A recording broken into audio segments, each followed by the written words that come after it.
ముందుగా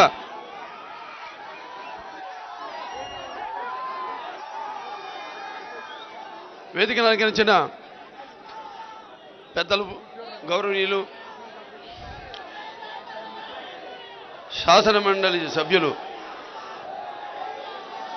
academician MBBS మూర్తి గారికి, అలాగే తెలుగుదేశం పార్టీ ఇక్కడ అర్బన్ అధ్యక్షులు పసుపల్లి గణేష్ గారికి, రమేష్ బాబు గారికి, అనిత గారికి, విష్ణుకుమార్ రాజు గారికి, భక్తునికి భగవంతునికి అనుసంధానం ఎవరు? అంబికా అగరబత్తి సోదరులు, మా కుటుంబ సభ్య సమానులు అంబికా కృష్ణ గారికి, అలాగే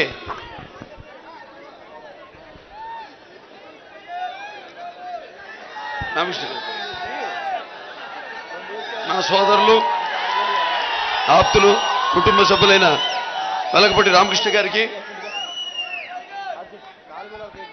అలాగే వారాహి క్రియేషన్స్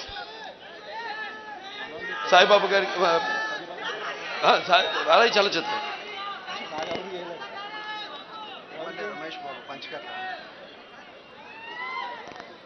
అలాగే శాసనసభ్యులు రమేష్ బాబు గారికి, మా స్టంట్ మాస్టర్లు రామ్ లక్ష్మణ్ గారికి,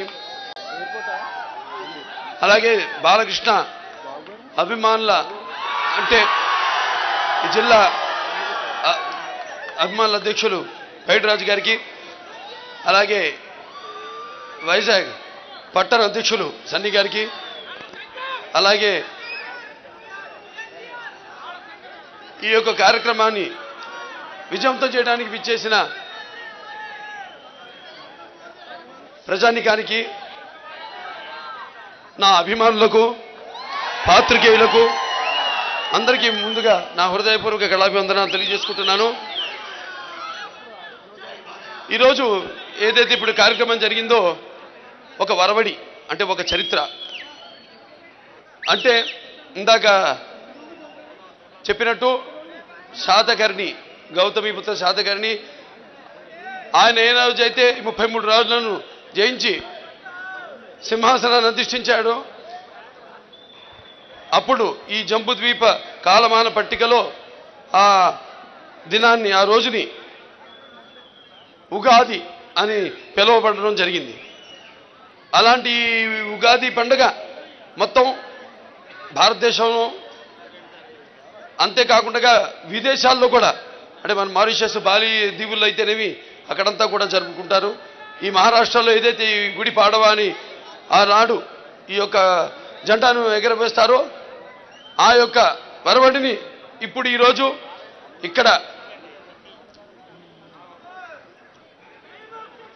అలాగే 100 సెంటర్లలో నా అభిమానులందరూ కూడా ఈ యొక్క జెండాని ఆవిష్కరింప చేయడం జరిగింది. మరి ఈ చల్లని సముద్ర గర్భం దాగిన బడబాలనమెంతో ఆ నల్లని ఆకాశంలోనూ కానరాని భాస్కరులందరూ అన్నారు మహాకవి దాశరథి గారు. అంటే మనకంటూ ఒక దేశాన్నిచ్చి, మనది అనే చరిత్రనిచ్చి, భవిష్యత్తునిచ్చి, ప్రపంచ పటంలో ఈ దేశానికి ఒక గౌరవాన్నిచ్చి, బెట్టకపరచలేని పురిటి నొప్పుల్లా ఈ పుడమ్మిలో కానరాని ఒక భాస్కరుని కథ మన గౌతమిపుత్ర శాతకర్ణి. మరి ఈ యొక్క ఇంత విశాలమైన దేశాన్ని పరిపాలించింది ఒక తెలుగువాడని ఎంతమందికి తెలుసు? కాబట్టి ఒక తెలుగు బిడ్డగా, అలాగే విశ్వవ్యాప్తంగా తన వెన్నెముక మీద తెలుగు జెండాని మోసిన నందమూరి తారక రామారావు గారి వారసునిగా ఈ చిత్రం చేసి ఆయన చరిత్రను చాటి చెప్పడం నా బాధ్యత అని నేను గుర్తించాను. దానికంటే ముందు ఎన్నో జీవితంలో యాదృచ్ఛికలు, జరగడం సంభవించాయి. అందులో ఈ చిత్రం ఒకటి. ముఖ్యంగా నాన్నగారు చేసిన పాత్రలు చేయడం అంటే మాటలుగా ఉంది. అటువంటి ఆయన చేసిన పాత్రలన్నీ కూడా చేయగలిగానంటే అది ఆ కళామ తల్లి చల్లని చలువ. అంటే ఈరోజు నేను ఒక యువరత్నగా పిలువబడుతున్నా, లేకపోతే ఒక నటసింహంగా పిలువబడుతున్నా, ఒక ఎమ్మెల్యేగా పిలువబడుతున్నా, అది మా అమ్మగారి ఆశల చలువ, మా నాన్నగారి ఆశీస్సులు చలువ, నా అభిమానుల చలువ, నా ప్రేక్షక దేవుళ్ళ ఆశీస్సులు అని సభాముఖంగా నేను తెలియజేసుకుంటూ మీ అందరికి నా కృతజ్ఞతలు తెలియజేసుకుంటున్నాను. మరి ఆయన రాముడిగా చేశారు, కృష్ణుడిగా చేశారు, రావణాసుడిగా చేశారు, అర్జునుడిగా చేశారు. అలా అన్ని పాత్రలను చేసే అదృష్టం నాకు కలిగింది. ఈ పాత్ర కూడా ఆయన చేయాలనుకున్నారు, కానీ అప్పుడు రాజకీయాల్లో ఉండడం వల్ల సమయం లేక ఆ సినిమా చేయలేకపోయారు. మరి ఏమో నేను చెప్పాను, నాకెన్నో కాకతీయాలు అలాగే యాదృచ్ఛికలు ఎన్నో జరిగినాయని, ఈ పాత్రని నేనే చేయాలని ఆయన నాకు వదిలిపెట్టినట్టుగా భావించి ఈ పాత్రకు నేను న్యాయం చేశానో లేదో అన్నది నా ప్రేక్షక దేవుళ్ళు. నాన్నగారు అంటుంటే వారు సమాజమే దేవాలయం, ప్రజల దేవుళ్ళు, అందులో నేను ఒక అర్చకుండని. మరి మీరిచ్చే తీర్పే మా నాన్నగారి తీర్పుగా నేను భావించుకుంటానని ఈ సభాముఖంగా నేను తెలియజేసుకుంటాను. మరి పౌరుష జ్ఞాన కీర్తన పెరగనేని ఉదర పోషణ పౌరుష జ్ఞాన కీర్తులు పెరగనేని ఉదర పోషణ మాత్రం ఒక పూటైనా చాలు అని మనకు ఒక సామెత ఉంది. అంటే కాకి కలకాలము బతికి ఉన్న దానివల్ల ప్రయోజనం ఏముందని. అంటే పౌరుషం, జ్ఞానం, కీర్తి కలిగి ఒక పూట బతికినా చాలు. అలాంటి వాణి బతుకు, అలాంటి వాణి జన్మకు నిజమైన సార్థకం కలుగుతుంది. కాకి పొట్టి తన కడుపు నింపుకోవడం కోసమే బతికే ఎంతకాలం బతికినా ఏ ఉపయోగం ఉంటుంది? అందుకే మన పెద్దలు అంటారు, కాకిలా కలకాలం బతికే కంటే హంసల 5 క్షణాలు బతికితే చాలు అని.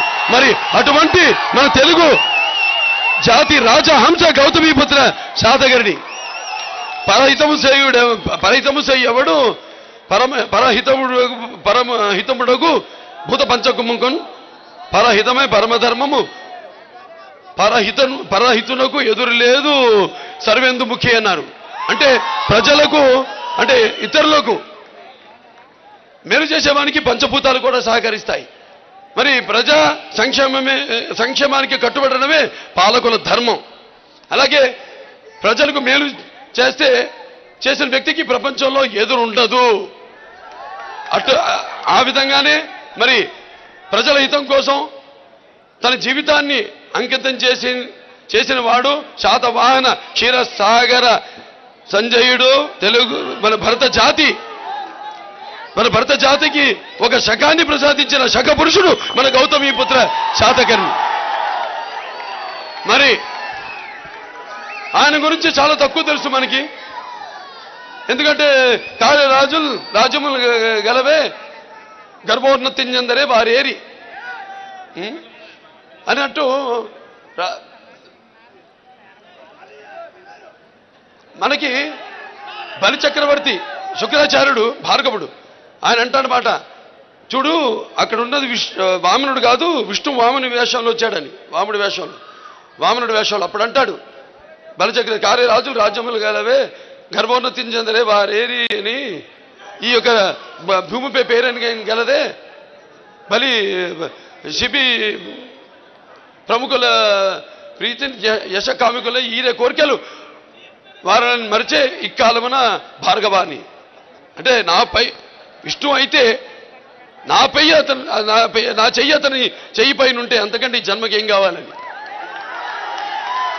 అటువంటిది ఒక యోధుని గాథ గౌతమీపుత్ర శాతకర్ణి. ముందుగా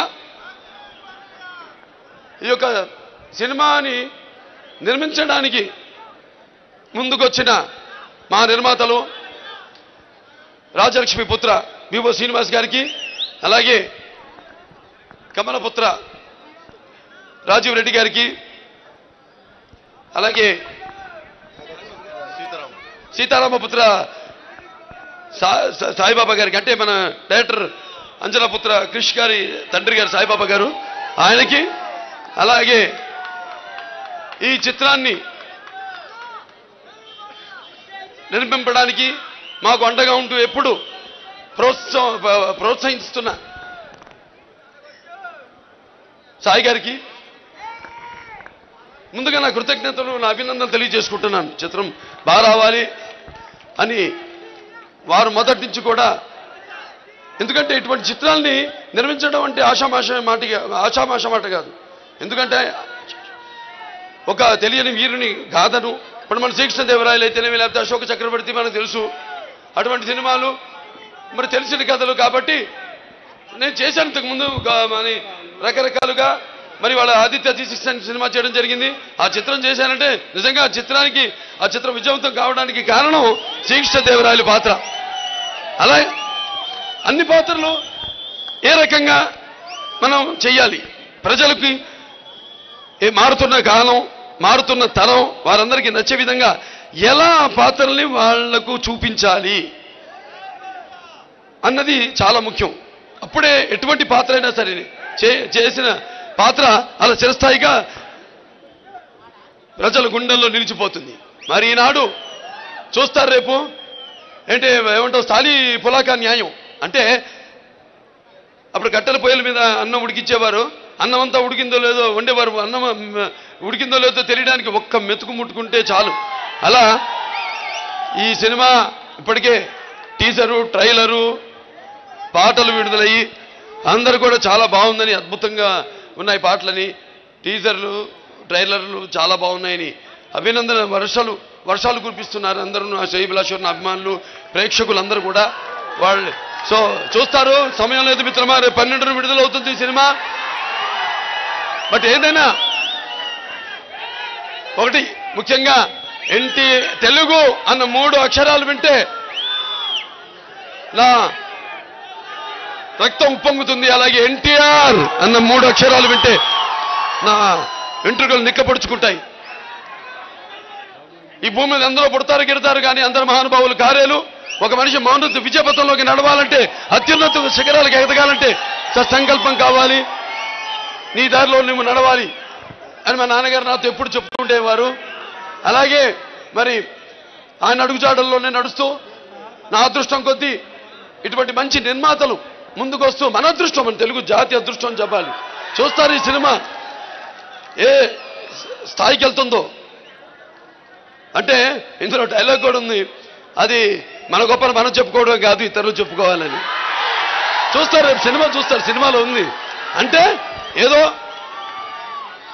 బాలకృష్ణ డైలాగులని పెట్టడం కాదు, ఆ పాత్రకు ఇటువంటి డైలాగులు అయితే ఆ సన్నివేశాన్ని బట్టి ఆ డైలాగులు సాయి మాధవ్ గారు చేత బ్రహ్మాండంగా రాయించుకోవడం జరిగింది డైరెక్టర్ క్రిష్ గారు. మరి ఈ సినిమా 79 రోజుల్లో షూటింగ్ పూర్తి చేయడం జరిగింది. ఏది ఇంత పెద్ద చిత్రం. మొరొకోకి వెళ్ళాం shooting, Morocco, Africa, north Africa. అలాగే జార్జియా, రష్యా పక్కన జార్జియా, అక్కడ కూడా మేము షూటింగ్ చేయడం జరిగింది. అలాగే ఇక్కడ మా మధ్యప్రదేశ్లో మహేశ్వర్లో కూడా షూటింగ్ చేయడం జరిగింది. 26 రోజులు చేసాం షూటింగ్ అక్కడ. మొత్తం దేశమంతా కూడా వర్షాలు కురుస్తూ జరుగుతున్న అవుట్డోర్ షూటింగ్లు అన్నీ ఆగిపోతాయి. ఈ చిత్రం మాత్రం ఎటువంటి ఆటంకం లేకుండా, అడ్డంకులు లేకుండా, వర్షం పడకుండా, ఇందాక చెప్పానే పరహితము చేయువాడెవడు పరహితముడకు పంచభూతకుముగున్నని, అంటే ఆ పంచభూతాలు కూడా సహకరించాయి ఈ చిత్రానికి.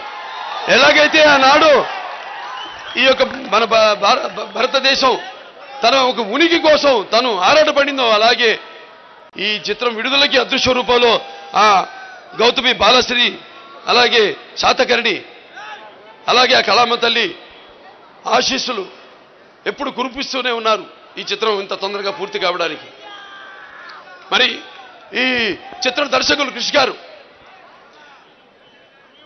నా ఆవేశం తెలుసు ఆయనకి, నా క్రమశిక్షణ తెలుసు ఆయనకి. దాన్ని బట్టి ఎంతో చక్కగా చిత్రాన్ని అందుకే ఇంత తొందరగా పూర్తి చేయడం జరిగింది.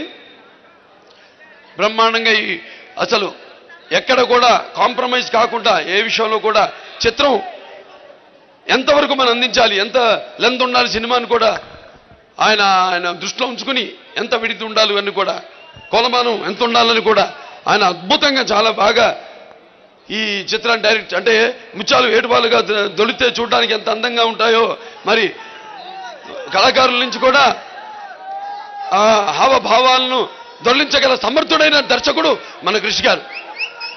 ఈ సినిమాకి అలాగే మాటల రచయిత సాయి మాధవ్ గారు ఎంతో అద్భుతంగా రాయడం. అంటే ఇదంతా సమిష్టి కృషి. రెండు చేతులు కలిస్తేనే చప్పట్లు, అలాగే అందరు కలిస్తేనే ఒక చిత్రం. మా రామలక్ష్మణులు ఉన్నారు ఇక్కడ, వాళ్ళు ఉంటే నాకు ధైర్యం. ఎందుకంటే నా ఆవేశం తెలుసు, నాతో ఎలా పని రాబెట్టుకోవాలో తెలుసు. ఇక్కడే చేసాం మేము, ఇందాక చెప్పారు ఎన్నో సినిమాలు వైజాగ్లో. అబ్బో బాబాయ్ అబ్బాయి నుంచి సాహసమే జీవితం, ఇంకో కొందరు పుట్టుండరు మీలో చాలా మంది తర్వాత పుట్టుంటారు. ఎన్నో సినిమాలు చేసాం వైజాగ్లో, వైజాగ్ పరిసర ప్రాంతాల్లో, విజయనగరం అయితేనేమి. అలాంటిది సాయి మాధవ్ గారు చేత నన్ను పాత్రను పలికించి అద్భుతంగా పాత్రలో ఆవేశాన్ని ఆవిష్కరించారు మన దర్శకులు కిష్ గారు, సాయి మాధవ్ గారు. చూశారుగా ట్రైలర్స్ లో. నూతన నిర్మాణమైన భారత రాజ్యాన్ని పరదేశీయుల రక్తంతో ప్రక్షాళన చేద్దాం, దొరికిన వాళ్ళని తురుముదాం, దొరకని వాళ్ళని తరుముదాం, ఏది ఏమైనా దేశం మేసం తిప్పుదాం. మరి అంత అద్భుతమైన పాత్ర ఆనాడు ముక్కలు ముక్కలుగా ఉన్న ఈ యొక్క గణరాజ్యాలన్నింటినీ అంటే అంగ కణిక కదంబ కలబర కోసలు కుంతల కొంకణ విదర్భ అవంతి అనూప అబీర ప్రాంత కుకుర అకర అసిక అస్మిక ములక మాల్వ మహిష మగధ చేర చోడ పాండ్య సౌరాష్ట్ర సైతంగా ఒకే ప్రాంతం ఒకే రాజ్యంగా అందరినీ ఒక గొడుగు కిందకి తీసుకొచ్చి విదేశీయులను తరిమికొట్టిన మహానుభావుడు మన గౌతమిపుత్ర శాతకర్ణి. ఇటువంటి అద్భుతమైన చిత్రం నా 100వ చిత్రం కావడం అనేది నా పూర్వజన్మ సుకృతం. ఎందుకంటే నేను చాలా ఎటువంటి సినిమాలు చేయాలన్న 100వ చిత్రంలో అభిమానులు అందరిని దృష్టిలో పెట్టుకోవాలి. ఎందుకంటే అంటారు, ఏమంటారు, పంచకట్టలో ఉన్న ప్రపంచాన మునగాడు, కండువ లేనిదే గడపైన దాటని వాడు, పంచపక్ష పరమాన్నాళ్ళు పళ్ళెమ్మందుంచిన గోంగూర పచ్చడికై చూచువాడు ఎవడయా మన తెలుగువాడు. అటువంటిది ఈ సినిమా నాకు ఎటువంటి కొన్ని నచ్చలేదు కథలు, కొన్నేమో నచ్చాయి. కానీ మా 100వ సినిమాకి స్థాయికి లేవు అని అనుకుంటున్న తరుణంలో ఈ నిర్మాతలు రావడం, కృషి గారు రావడం, అంతే ఒక అరగంట మాట్లాడుకోవడం అంత కూడా లేదు, 10 నిమిషాలు మాట్లాడాం అంతే. సినిమా చేద్దామని అనుకున్నాం. అలాగే శ్రీరామరాజ్యం అన్నీ కూడా, శ్రీరామరాజ్యం కూడా. కానీ ఒకటి ఉంది, ఏ చిత్రానికి పాత్రోచితంగా ఆ నటీనటులు నటిస్తేనే ఆ చిత్రం విజయవంతం అవుతుంది.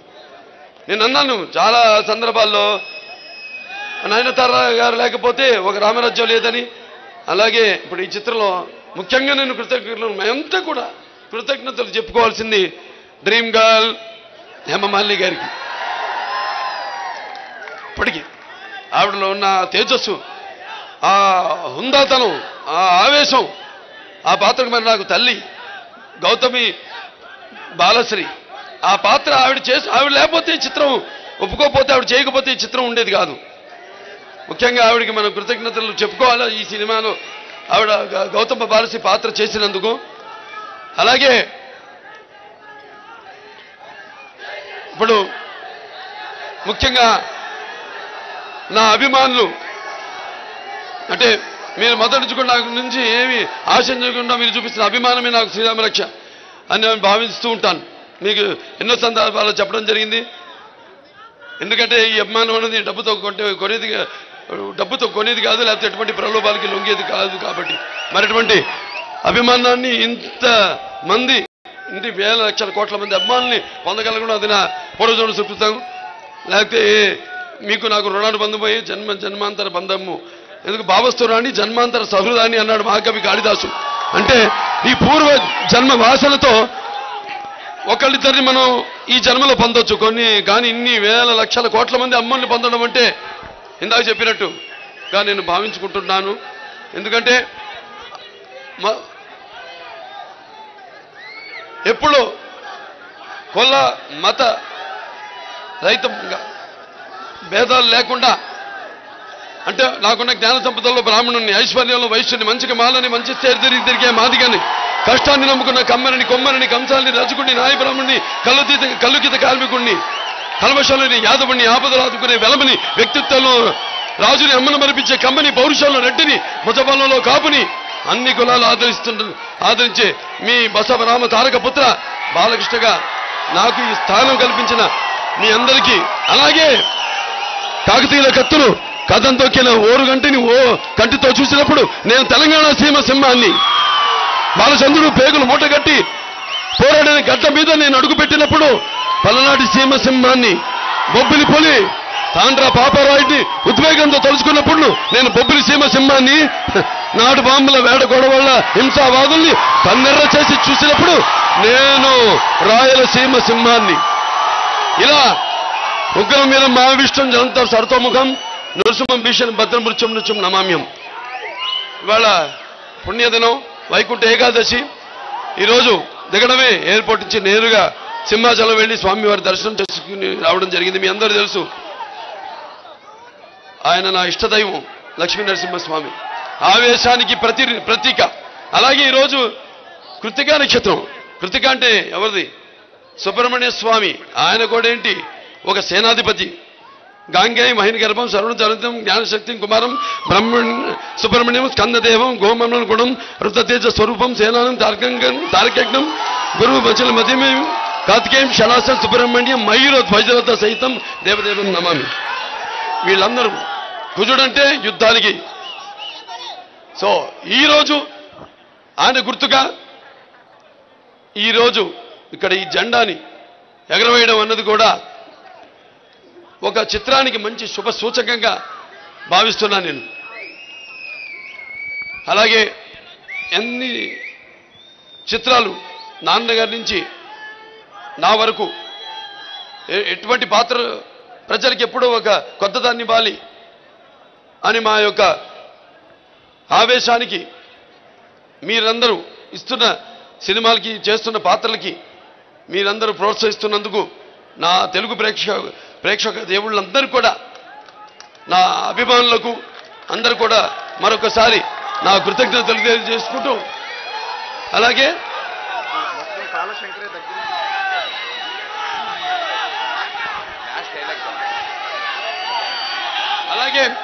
ఈ యొక్క